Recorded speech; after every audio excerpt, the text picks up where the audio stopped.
हे दोस्तों नमस्कार, एक बार फिर से स्वागत है आपके अपने YouTube चैनल दियो जीके ट्रिक्स में। यहाँ पर मॉडल पेपर जितने हम दे रहे हैं उन सभी को सॉल्व कर सकते हैं, क्योंकि लगभग क्वेश्चन आपको यहीं से देखने को मिलते हैं। ठीक है ना। चलिए, गुड इवनिंग सभी को, गुड इवनिंग सभी को, गुड इवनिंग सभी को, जय हिंद।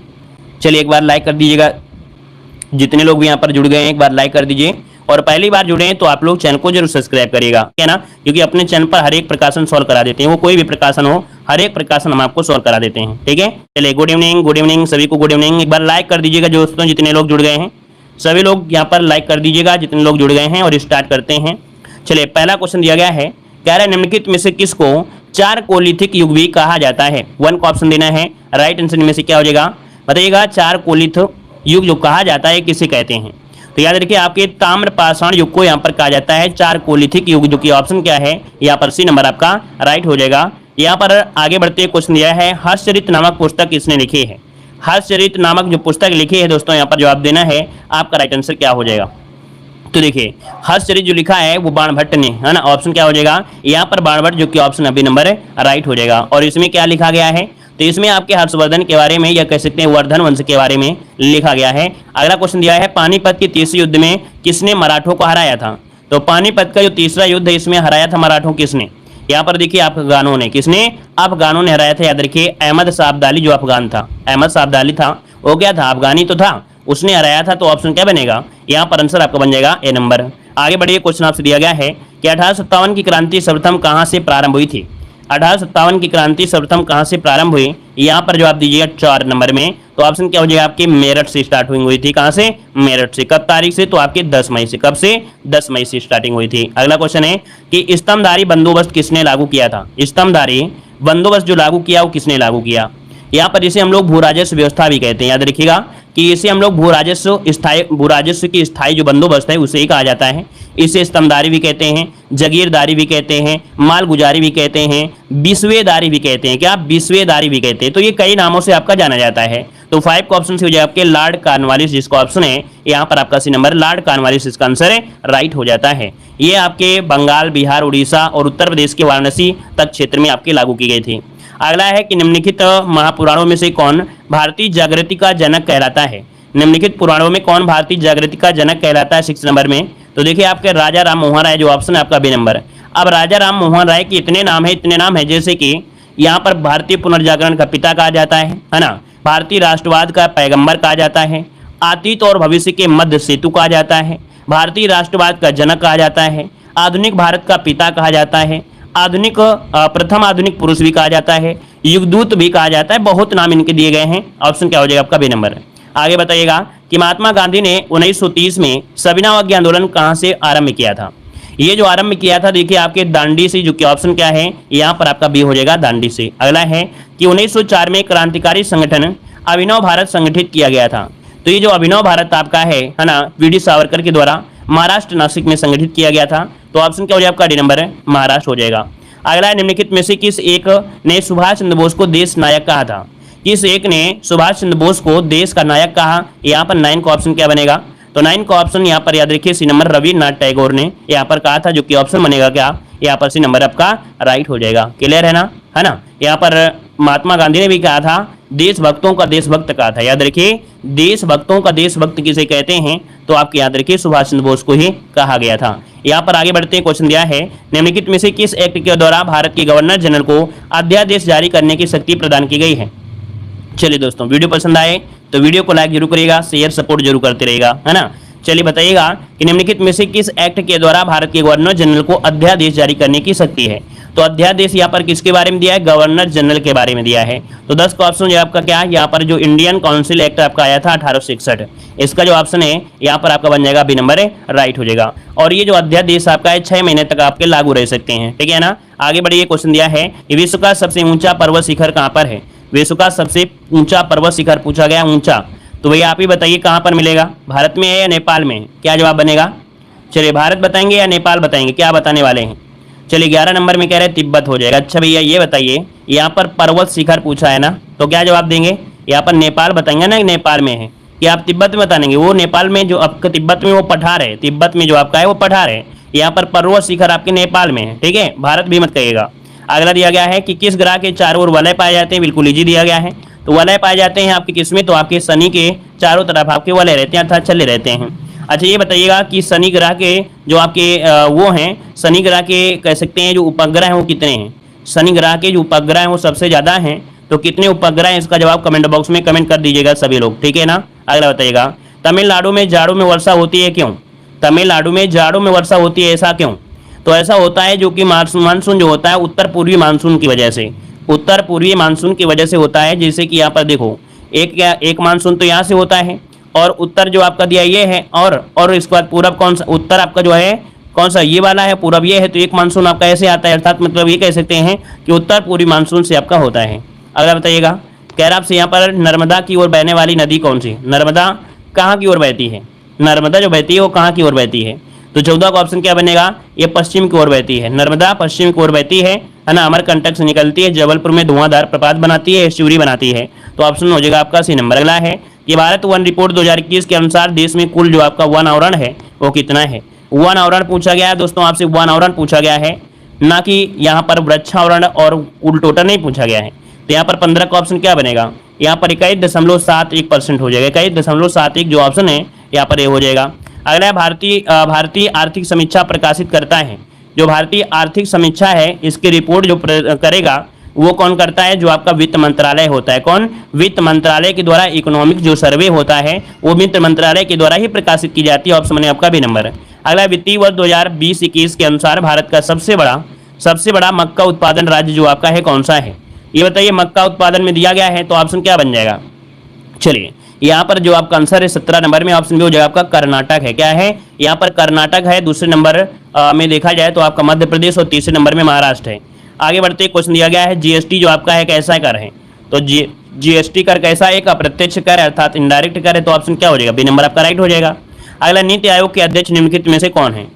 नीति आयोग के अध्यक्ष पूछा गया है, तो देखो नीति आयोग के जो अध्यक्ष होते हैं कौन होते हैं, भारत के जो प्रधानमंत्री होते हैं। भारत के प्रधानमंत्री कौन है, यहाँ पर नरेंद्र मोदी हो जाएंगे। अच्छा ये बताइएगा नीति आयोग के उपाध्यक्ष कौन है। नीति आयोग के उपाध्यक्ष का जवाब दीजिए जल्दी से कि नीति आयोग के जो उपाध्यक्ष हैं वो आपके कौन है, जल्दी से बताइए आप सभी लोग। नीति आयोग के उपाध्यक्ष कौन है, सुमन बेरी, बिल्कुल सही है। उपाध्यक्ष जो आपके हैं सुमन बेरी हैं। कौन, सुमन बेरी, इसका आंसर राइट हो जाएगा। और आगे बढ़िए क्वेश्चन दिया गया है भारतीय रिजर्व बैंक का राष्ट्रीयकरण किस वर्ष किया गया था। भारतीय रिजर्व बैंक का राष्ट्रीयकरण जो किया गया वो कब किया गया था, तो आपके 1949 में दोस्तों। कब किया गया था, तो आपके 1949 में 1 जनवरी, कब 1 जनवरी 1949 में इसका राष्ट्रीयकरण किया गया था। स्थापना अगर पूछे स्थापना कब हुई थी, तो 1 अप्रैल 1935 को इसकी स्थापना हुई थी। ठीक है, आगे बताइएगा कि भारत में राष्ट्रीय पंचायती राज दिवस जो मनाया जाता है वो कब मनाते हैं। भारत में राष्ट्रीय पंचायती राज दिवस जो बनाते हैं वो मनाते हैं आपके देखिए 24 अप्रैल को। कब मनाते हैं, 24 अप्रैल को। क्यों, क्योंकि जो 73वां संविधान संशोधन अधिनियम था 1992 वो आपके 24 अप्रैल 1993 से लागू हुआ था, इसलिए 24 अप्रैल को ही पंचायती राज दिवस मनाया जाता है। ऑप्शन डी हो जाएगा। अगला लोकसभा के अध्यक्ष को कैसे हटा सकते हैं। लोकसभा के जो अध्यक्ष होते हैं इनको हटा कैसे सकते हैं, इसका जवाब दीजिए। चलिए लोकसभा के अध्यक्ष को हटाने की देखिए प्रक्रिया क्या होती है कि यहाँ पर लोकसभा के जो सभी सदस्य होते हैं बहुमत पारित कर लेते हैं, तो है ना, लोकसभा के सभी सदस्य अगर बहुमत पारित कर लेते हैं तो इनको हटाया जा सकता है। आगे बढ़ते हैं, क्वेश्चन दिया गया है इनमें से कौन एक सम्मिलित नहीं है। आर्टिकल आपको दिए गए हैं, बहुत कठिन नहीं है, बिल्कुल इजी दिया गया है। यहाँ पर देख पा रहे हैं कि आपका दिया है 39 का में समान न्याय निःशुल्क विधिक सहायता मिलेगी, 40 में ग्राम पंचायतों गठन है, 44 में समान नागरिक संहिता है, 48 में दिया है न्यायपालिका से कार्यपालिका का न्यायपालिका से पृथक, जबकि ये है आपके आर्टिकल नंबर 50 में। तो आर्टिकल नंबर जो आपका दिया गया है 48 ये कृषि और पशुपालन का संगठन है। क्या है, कृषि और पशुपालन का संगठन है, इस कारण से नंबर आपका गलत दिया गया है। अगला है केंद्र राज्य संबंध की अनुसूची में है। चलिए बहुत अच्छी बात है कि आप लोगों की जो तैयारी है काफ़ी अच्छी है, बहुत अच्छे आप लोगों के जवाब आ रहे हैं, काफ़ी अच्छे तरीके से आ रहे हैं, है ना। चलिए बहुत अच्छे, वेरी गुड। यहाँ पर देखो दिया है 24 नंबर की अगर बात करें तो ऑप्शन देखिए आपका हो जाएगा 7वीं जो आपकी है अनुसूची में ये आपको मिलेंगे, तो ऑप्शन क्या बनेगा, यहाँ पर आपका ये नंबर राइट हो जाएगा। आगे बताइएगा कि लोकसभा का कोरम कुल सदस्य संख्या कितना होता है। अर्थात कोरम मतलब होता है गणपूर्ति, कि अगर कोई भी क्रिया चल रही है, प्रक्रिया चलेगी तो उसमें कितने लोग आपके सम्मिलित हों तभी तो आपकी यहाँ पर ये कमेटी चलेगी, मतलब ये कह सकते हैं सदन चल पाएगा। तो यहाँ पर 25 को ऑप्शन डी हो जाएगा, 1/10 सदस्य होना आवश्यक होता है। अगला है यदि एक बर्तन में तैरती हुई बर्फ पिघलती है तो उस बर्तन में जो पानी होता है तो उसका जो स्तर होता है वो क्या होता है। इसका स्तर कोई परिवर्तन नहीं होता है, जैसा पहले था वैसे आपके बाद में होगा, घुलने के बाद भी। तो ऑप्शन बनेगा आपका यहाँ पर बी नंबर। अगला है शोल्डर किन दो धातुओं का बना हुआ होता है। देखिए इस चीज को हमने पढ़ा दिया था, स्पेशल आपको कह सकते हैं कि आपके मॉडल पेपर के अंत में ही जो हम आपको पढ़ाते हैं एक्स्ट्रा पढ़ा दिया करते हैं। तो ये शोल्डर हमने आपको पढ़ा दिया था। बताइएगा अगर आपने कॉपी में नोट किया होगा तो आपको याद होगा, और कॉपी में नोट नहीं किया होगा तो वो मॉडल पेपर में ही रह जाएगा, वीडियो में ही रह जाएगा, वो ज्ञान आपके दिमाग में नहीं जाएगा, आपकी कॉपी में नहीं जाएगा। जब तक कॉपी में नहीं लिखेंगे कोई स्पेशल जो हम पढ़ाते हैं तो वो आपका सिर्फ किताबों में नहीं रहेगा, तो फिर बेकार है। देखिए यहाँ पर याद रखिए 27 नंबर में जो ऑप्शन है यहाँ पर डी हो जाएगा। जो टिन होता है और शीशा होता है, टिन और शीशा को मिलाया जाता है तो ये शोल्डर बनता है दोस्तों। ऑप्शन क्या बनेगा यहाँ पर डी नंबर इसका राइट हो जाएगा, है ना। शीशा मतलब होता है लेड। आगे बताइएगा, कह रहा है उष्मा सबसे अच्छा चालक होता है, तो ये बताइए उष्मा का सबसे अच्छा चालक कौन हो जाएगा। तो यहाँ पर चांदी होती है। क्या होती है? चांदी होती है। लेकिन समस्या ये है कि देश आपका क्या है, गरीब है। सोने की चिड़िया तो है नहीं है, क्यों भाई, सोने की चिड़िया तो है नहीं है कि चोरी कोई नहीं करेगा। लट्ठे में अगर चांदी लगा दी जाएगी तो रातों रात लट्ठा सहित गायब हो जाएगा। इसलिए क्या होता है कि लट्ठा नहीं लगाते हैं, यहाँ पर एल्युमिनियम का काम चला देते हैं, एल्युमिनियम से ही काम चल जाता है। अगला है यहाँ पर कह रहा है आपसे यहाँ पर दिया है निम्नलिखित में से किसको कोशिका का शक्तिग्रह भी कहा जाता है। चलिए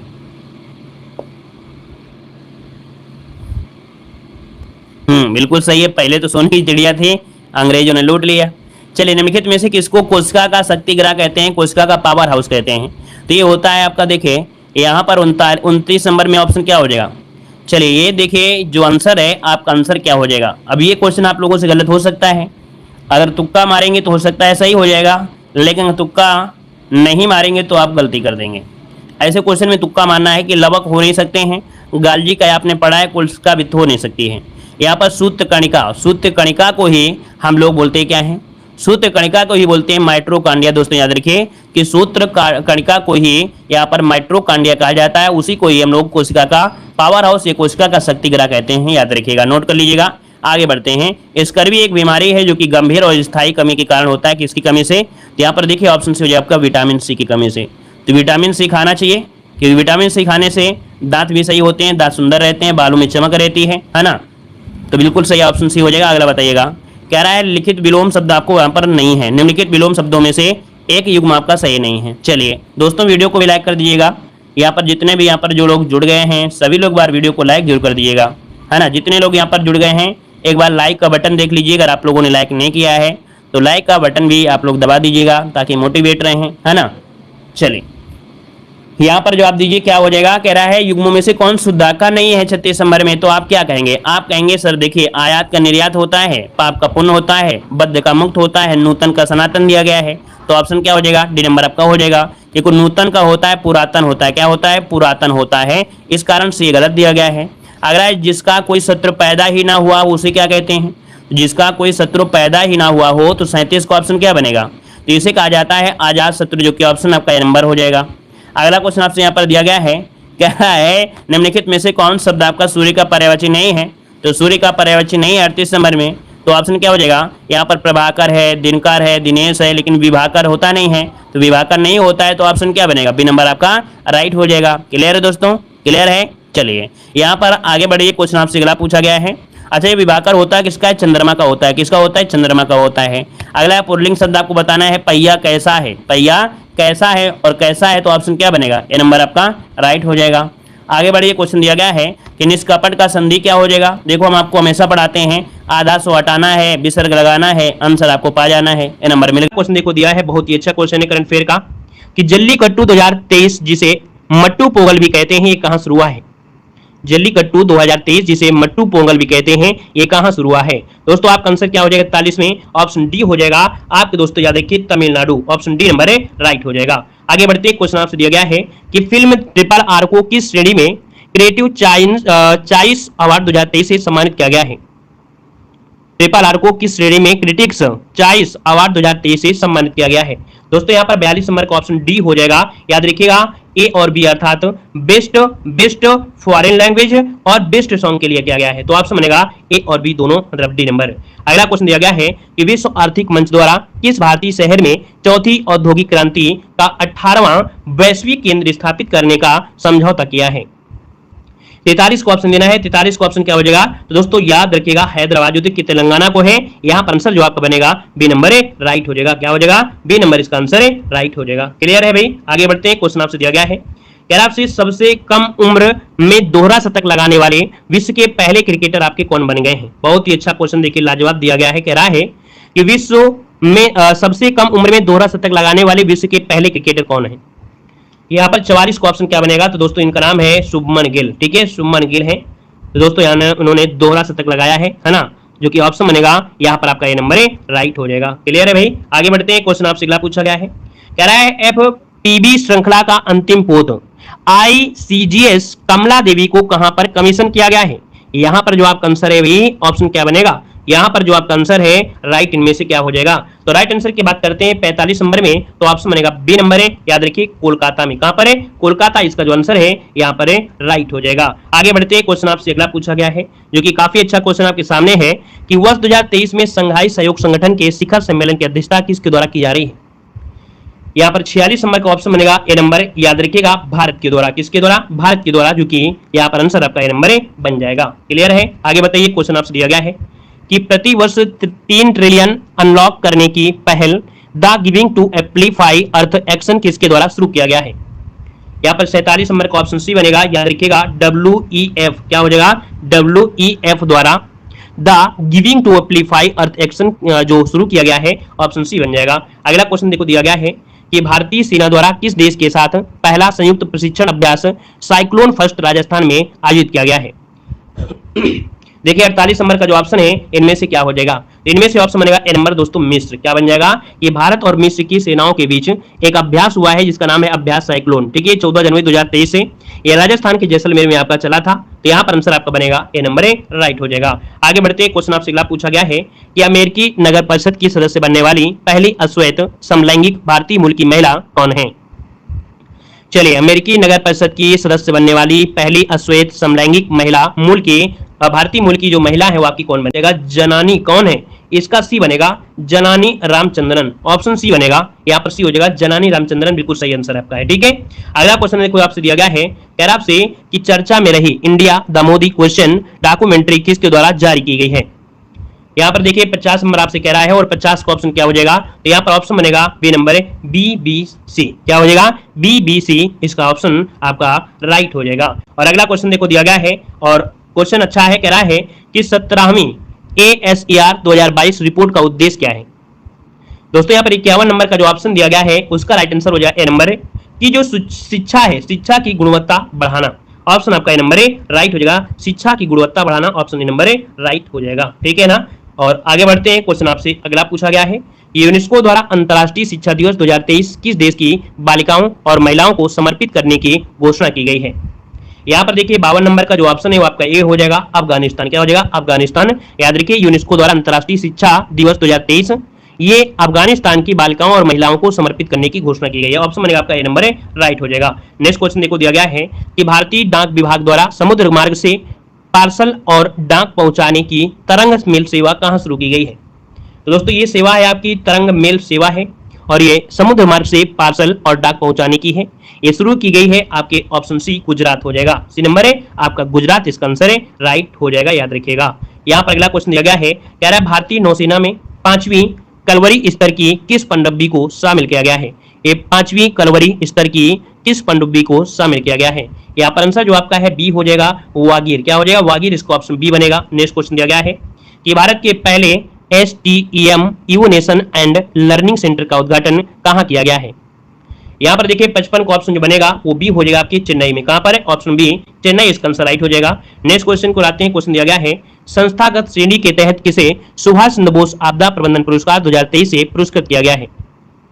यहाँ पर 56 को ऑप्शन सी हो जाएगा। याद रखिएगा ए और बी दोनों, अर्थात ओडिशा राज्य आपदा प्रबंधन प्राधिकरण और लुंगलेई फायर स्टेशन मिजोरम को प्रदान किया गया है। ऑप्शन बनेगा यहाँ पर आपका सी नंबर है, राइट हो जाएगा। क्लियर है? आगे बढ़िए। क्वेश्चन आपसे दिया गया है कि 74वें गणतंत्र दिवस समारोह के मुख्य अतिथि कौन है? यहाँ पर 57 नंबर का ऑप्शन क्या हो जाएगा? 57 नंबर का ऑप्शन क्या हो जाएगा दोस्तों? याद रखिएगा इनका नाम है अब्दुल फतेह अल सीसी। ठीक है, यह ऑप्शन बनेगा आपका बी नंबर है, राइट हो जाएगा। क्लियर है? क्लियर भैया, ये मिस्र के हैं। ठीक है, और आगे बढ़िए। क्वेश्चन आपसे अगला पूछा गया है कि प्रधानमंत्री राष्ट्रीय बाल पुरस्कार के तहत कितनी पुरस्कार राशि प्रदान की जाती है। चलिए, प्रधानमंत्री राष्ट्रीय बाल पुरस्कार के तहत कितनी पुरस्कार राशि प्रदान की जाती है। 58 का ऑप्शन क्या बनेगा, तो देखिए 58 का ऑप्शन ए हो जाएगा। याद रखिएगा 1 लाख, कितनी 1 लाख रुपए का नगद पुरस्कार और एक प्रमाण पत्र दिया जाता है। यहाँ पर अगला क्वेश्चन आपसे दिया गया है कि केंद्र सरकार द्वारा कुश्ती महासंघ का कामकाज देखने के लिए किसकी अध्यक्षता में ओवरसाइट समिति का गठन किया गया है। चलिए, केंद्र सरकार द्वारा कुश्ती महासंघ का कामकाज देखने के लिए किसकी अध्यक्षता में ओवरसाइट समिति का गठन किया गया है। तो दोस्तों यहाँ पर देखिए 59 का जो ऑप्शन है वो आपका राइट सी हो जाएगा। याद रखिएगा मैरी कॉम, क्या हो जाएगा, मैरी कॉम इसका जो आंसर है यहाँ पर राइट हो जाएगा। क्लियर है भैया, ठीक है। अभी आपने सुना भी था कि भारतीय कुश्ती महासंघ के जो अध्यक्ष थे ब्रजभूषण सिंह, है ना, इनके खिलाफ लगे यौन उत्पीड़न और भ्रष्टाचार के आरोपों की जांच के लिए निगरानी समिति का ऐलान किया गया है। यहाँ पर आगे बढ़ते हैं, क्वेश्चन आपसे दिया गया है उत्तर भारत का सबसे बड़ा तैरते सोलर प्लांट का उद्घाटन कहां पर किया गया है। यहाँ पर 60 नंबर जो ऑप्शन दिया गया है वो आपका सी हो जाएगा आपके चंडीगढ़ में। ठीक है, ये ऑप्शन सी हो जाएगा, सी नंबर चंडीगढ़ इसका आंसर है, राइट हो जाएगा। याद रखिएगा। फिनलैंड की राजधानी क्या है, यहाँ पर जवाब दीजिएगा। चलिए, फिनलैंड की जो राजधानी है वो आपकी राइट क्या हो जाएगा, तो देखो यहाँ पर आपका 61 नंबर में सभी को पता होना चाहिए। यहाँ पर देखिए हेलसिंकी, हेलसिंकी कहाँ पर है, ऑप्शन बी नंबर इसका राइट हो जाएगा। यहाँ पर अगला बताइएगा कि कौन सा सही सुमेलित है या मेल खाता है। तो कथक आपका केरल है क्या, कथक, कथक ये आपका कर्नाटक अपने यूपी का है। कहाँ का है भाई, ये यूपी का है। कुचिपुड़ी आंध्र प्रदेश का हो जाएगा, तो ये गलत है, ये गलत दिया है। भारतनाट्यम तमिलनाडु का है, देखिए आपका सी हो गया। कथकली कहाँ का है, तो आपके केरल का है, तो ऑप्शन क्या बना है, सी नंबर हो गया। अगला विश्व खाद्य कार्यक्रम संयुक्त राष्ट्र की खाद्य सहायता शाखा है, इसका मुख्यालय कहाँ पर है। अर्थात विश्व खाद्य कार्यक्रम जो आपका है ना, तो ये जो आपका इसका मुख्यालय है वो आपके है कहाँ पर, तो ये आपके रोम में है। रोम में कहाँ पर, इटली में, है ना, इटली में। Very good. आगे बताइएगा कि गुदई महाराज कौन सा यंत्र बजाते हैं। दोस्तों यहाँ पर जवाब देना है गुदई महाराज जो आपके कौन सा यंत्र बजाते हैं। दोस्तों वीडियो को लाइक शेयर करके मोटिवेट जरूर करिएगा, ठीक है। आपको हमारे चैनल पर हर एक प्रकाशन सॉल्व कराया जाता है, हर एक प्रकाशन की प्लेलिस्ट भी आपको मिल जाएगी, तो आप प्लेलिस्ट के माध्यम से देख सकते हैं, ठीक है ना। बेहतर तैयारी के लिए आप लोग चैनल से जरूर जुड़िएगा। यहाँ पर देखिए गुदई महाराज कौन सा वाद्य यंत्र बजाते हैं, तो 64 का ऑप्शन बनेगा ए नंबर, आपके तबला बजाते हैं। दोस्तों क्या बजाते हैं, तबला। ये कौन से घराने से हैं, तो बनारस घराने से ये ताल्लुक रखते हैं, याद रखिएगा, और तबला बजाते हैं, याद रखिएगा, है ना। और यहाँ पर आगे बढ़ते क्वेश्चन दिया गया है कि साहित्य में नोबेल प्राप्त करने वाले प्रथम भारतीय कौन थे, तो बिल्कुल इजी हो गया है, बहुत बार आपने पढ़ा है कि आपके 1913 में, कब भैया 1913 में ये रविन्द्रनाथ टैगोर थे जिन्हें गीतांजलि के लिए ये पुरस्कार दिया गया था। बांधों का आधुनिक भारत के मंदिर किसने कहा था, बांधों को आधुनिक भारत के मंदिर किसने कहा था। चलिए, अच्छा क्वेश्चन है, याद रखिए पंडित जवाहरलाल नेहरू ने बांधों को आधुनिक भारत का मंदिर कहा था, जो कि आपका गद्यांश दिया गया है। और गद्यांश में देखो दिया गया है कि रिक्शे पर मीरा के साथ हंसी बोली ऋतु घर पहुंची, चिड़िया चढ़ने लगी तो कुछ झगड़ने की आवाजें सुनाई दी, ऊपर पहुंची तो देखा दोनों आजू बाजू पड़ोसन झगड़ रहे थे। अब देखो झगड़ा से संबंधित आपका क्वेश्चन है, तो क्या आप लोग सॉल्व नहीं कर सकते हैं, आसानी से कर सकते हैं। वही दिया है कि ऋतु को कैसी आवाजें आ रही थी, तो कैसी आवाजें आ रही थी, लड़ने झगड़ने की आवाजें आ रही थी। कितना ईजी है, आसानी कर सकते हैं, है ना। और यहाँ पर देखो एक दिया गया है महरी किसे कहा जाता है, महरी, तो महरी कहा जाता है काम वाली को, जो होती काम वाली को कहा जाता है। ऋतु का मन घृणा से भर गया था, क्यों, तो यहाँ पर देखिए ऑप्शन हो जाएगा सीढ़ियों पर कचरा फैल गया था, इसलिए। अगला है कि अनुच्छेद में घृणा का पर्यायवाची क्या होता है, तो घृणा का पर्यायवाची क्या होता है, यहाँ पर होता है वितृष्णा। क्या होता है, वितृष्णा होता है। पर्यायवाची पूछा है दोस्तों, यहाँ पर विलोम नहीं पूछा है, तो ऑप्शन डी हो जाएगा। अनुच्छेद का संदेश जो दिया गया है किसके बारे में, तो ये दिया गया है आपके स्वच्छता का जो कर्तव्य है, स्वच्छता के बारे में। तो गद्यांश में दिया गया है, आप लोग सॉल्व कर सकते हैं, पीडीएफ आपको टेलीग्राम पे भेज देंगे, है ना। अगला यहाँ पर देखो दिया गया है उसी प्रकार से इसमें भी है, इसको भी आप लोग सॉल्व कर सकते हैं, ठीक है। और यहाँ पर आते हैं अगले पॉइंट में। यार देखिए कुछ आपके एक्स्ट्रा पॉइंट जैसे कि हम ले लेते हैं, जिनको आपको क्या करना है, डेली कॉपी में नोट करना है। बाद में मत कहिएगा सर आपने पढ़ाया नहीं है। हमारा कोई भी मॉडल पेपर आप देखिएगा जिसमें से हम आपको ये जरूर पढ़ा देते हैं, हर एक वीडियो में हम आपको 1 नंबर का पॉइंट जरूर दे देते हैं। तो अपनी कॉपी में नोट करिएगा, सुबह सुबह उठा करें, और सुबह जैसे उठते हैं इसका एक बार रिवीजन मार लिया करें, ठीक है ना। देखिए यहाँ पर क्रांति संबंधित आपका दिया गया है, कह रहा है हरित क्रांति का जनक, मतलब हरित क्रांति का जो संबंध है किससे है, खाद्यान्न उत्पादन से है। श्वेत क्रांति का संबंध आपके दुग्ध उत्पादन से है। नीली क्रांति का संबंध आपके मत्स्य उत्पादन से है ना। भूरी क्रांति का संबंध आपके उर्वरक उत्पादन से है। रजत क्रांति का संबंध आपके अंडा उत्पादन से है। पीली क्रांति का संबंध आपके तिलहन उत्पादन से है। कृष्ण क्रांति का संबंध किससे है, तो यहाँ पर आपका बायोडीजल उत्पादन से है ना। अगर आपसे दिया गया है कि लाल क्रांति, तो आपकी लाल क्रांति याद रखिएगा हाँ देखिए, कृषि क्रांति आप याद रखिए बायोडीजल, लाल क्रांति टमाटर और मांस से, गुलाबी क्रांति झींगा उत्पादन से, बादामी क्रांति मसाला से, सुनहरी क्रांति फल उत्पादन से, अमृत क्रांति के संबंध किससे है? नदी जोड़ो परियोजना से है। धूसर क्रांति आपकी उर्वरक उत्पादन से है। गोल क्रांति किससे है? आलू उत्पादन से है। इंद्रधनुषी क्रांति आपकी टीकाकरण से है, ठीक है। और सनराइज या सूर्योदय क्रांति किससे है? तो याद रखिए सनराइज या सूर्योदय क्रांति आपकी इलेक्ट्रॉनिक्स से है। गंगा क्रांति किसके लिए है? तो आपके भ्रष्टाचार के खिलाफ के लिए है। सदाबहार क्रांति किससे संबंधित है? तो जैव तकनीकी से जुड़ी हुई है। सैफरान क्रांति का संबंध किससे है? तो देखिए नए नए आपको क्रांति मिल रहे हैं, इनको नोट करिएगा, जो आता है तो उसको पढ़िए, जो नहीं आता उसको नोट करिएगा। सैफरान क्रांति आपके केसर उत्पादन से है। स्लेटी या ग्रे क्रांति जो आपकी है सीमेंट से है। सोना क्रांति बांस उत्पादन से है, ठीक है। मूंग क्रांति मोटे अनाजों के उत्पादन से है। परामनी क्रांति आपके भिंडी उत्पादन से है। ग्रीन गोल्ड जो क्रांति है वो आपके चाय से है, ठीक है। आगे बताइए, क्वेश्चन आपसे दिया गया है, कह रहा है यहाँ पर दिया गया है कि कौन कहाँ से संबंधित है। मतलब यहाँ पर देखिए जैसे आपके गौतम बुद्ध आपके हैं, इनका संबंध आपके कपिल वस्तु से आप लोग जानते हैं, है ना। उसी प्रकार से आपके यहाँ पर सिकंदर लोदी हैं मैसिडोनिया से हैं। तो यहाँ पर एक तरफ यहाँ पर है जहाँ से उनका संबंध है, और जैसे नेपोलियन का संबंध कहाँ से है? कोर्सिका से है। गौतम बुद्ध का संबंध आपके कपिल वस्तु से है ना। यहाँ पर सिकंदर महान जो कि आपके मैसिडोनिया का शासक था। अगला नेल्सन मंडेला थे आपके अफ्रीका में टेफ्लगर से थे। जनरल डायर जो कि आपके जलियांवाला, मतलब यहाँ पर यह है कि इनका मेन संबंध है किससे? जरूरी नहीं है कि वो कहाँ के निवासी हैं, मतलब कि कोई घटना घटित हुई है या कोई जगह दिया गया है या कोई आपसे मिलान करने को दिया गया हो, तो बस उनके बारे में किसका संबंध है किससे, बस ये चीज़ें हैं। जैसे आपका जनरल डायर आपका है तो ये जलियांवाला बाग हत्याकांड से संबंधित है आपका जनरल डायर। यहाँ पर आनंद भवन से संबंध अगर पूछे तो जवाहरलाल नेहरू। यहाँ पर जीरा देवी का जो संबंध है डॉक्टर राजेंद्र प्रसाद से है। हल्दी घाटी में यहाँ पर देखिए ज़्यादा से ज़्यादा क्या है? तो आपके महाराणा प्रताप से है। साबरमती महात्मा गांधी से। मकदूनिया से आपका कौन था? सिकंदर था। शांति निकेतन आपकी कौन? तो आपके रविन्द्रनाथ ठाकुर हो जाएंगे। तरवंडी में आपका जन्म हुआ था, गुरु नानक का हुआ था। सेवाग्राम आपका महात्मा गांधी से है। पावापुरी महावीर स्वामी से है। अगला कुशीनगर तो भैया गौतम बुद्ध से हो जाएगा, है ना। ईसा मसीह का संबंध आपका जेरूसलम से आपका है। अगला है लुम्बिनी, तो आपकी लुम्बिनी गौतम बुद्ध से है। मक्का मोहम्मद हजरत साहब हो जाएंगे। वाटरलू में आपका नेपोलियन बोनापार्टा आपका संबंधित है। श्रीरंगपट्टनम की संधि हुई थी, टीपू सुल्तान थे। और बारदोली का जो था वो आपके सरदार पटेल से संबंध है। बस यही कुछ आपको डेली हम आपको पॉइंट देते हैं, ये डेली याद रखिएगा। हमने बता दिया है कि आप चैनल से जुड़े हैं तो आपको ऐसा नहीं होगा कि नहीं हमने किसी का कोर्स लेकर घाटा किया है, कि हमने कोर्स नहीं लिया है और बच्चे 90% ले आएंगे, 85% ले आएंगे। ये अपने अंदर से बिल्कुल हटा देना वहम, क्योंकि आप हमारे चैनल से जुड़े, अगर थोड़ा बहुत आपने पढ़ाई किया है, थोड़ा बहुत पढ़ाई किया, थोड़ा बहुत की हम बात कर रहे हैं, तो आप सबसे अच्छा नंबर। चलिए धन्यवाद, जय हिंद।